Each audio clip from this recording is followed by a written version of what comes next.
As a colleague working in health and care across Cheshire and Merseyside, your well-being is our top priority. We know that recent times have been tough on everyone. That's why staff right across the region are making changes to improve their health and well-being. We know that when we feel well and valued, we'll be in the right physical and mental shape to deliver the kind of great care that makes all of us and our communities proud. By working together as one team, colleagues right across the region are being empowered to do things differently. To make short-term improvements where needed and to create a longer-term culture where staff well-being is central to all we do. During the pandemic, we were seeing staff pushed and pulled in all directions and sometimes moved to areas where they'd never worked before. The impact on their mental health was ever growing. Being frontline key workers and constantly on hand, our staff didn't have many places to blow off steam or just to talk about how they were feeling. As the way we work has changed over the years and pressure from patient demand has got more intense, our wards have had to adapt. Staff rooms or empty areas have been converted into offices or used to support service delivery.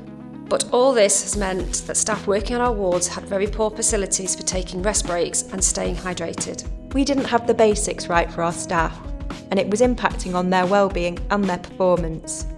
We knew we needed to change our approach to supporting staff and to help with their well-being in general. In response to the strain that frontline staff were feeling during the pandemic, we worked with NHS England to deliver a wellbeing and resilience hub for Cheshire and Merseyside.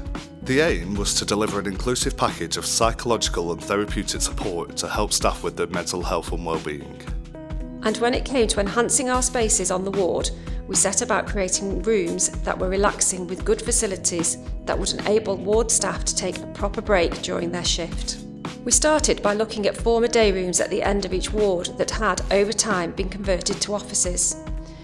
We also explored how to get hydration stations into some of our wards too, so that staff can get a drink whenever they need one. After engaging with all those colleagues that might be affected by repurposing office space and presenting our case to our board and getting their approval for a redevelopment plan, the majority of our ward area staff rooms have now been moved and upgraded.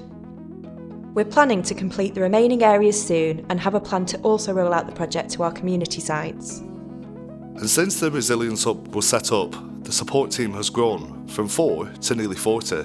Every month, we've been able to support more and more staff coming forward to receive help from the team. Some wards have also introduced regular wellbeing huddles, which means that ward managers are able to regularly check in on how each member of staff on shift are getting on with their physical or mental health. We now have a fully tailored package of support for staff members who might need a helping hand.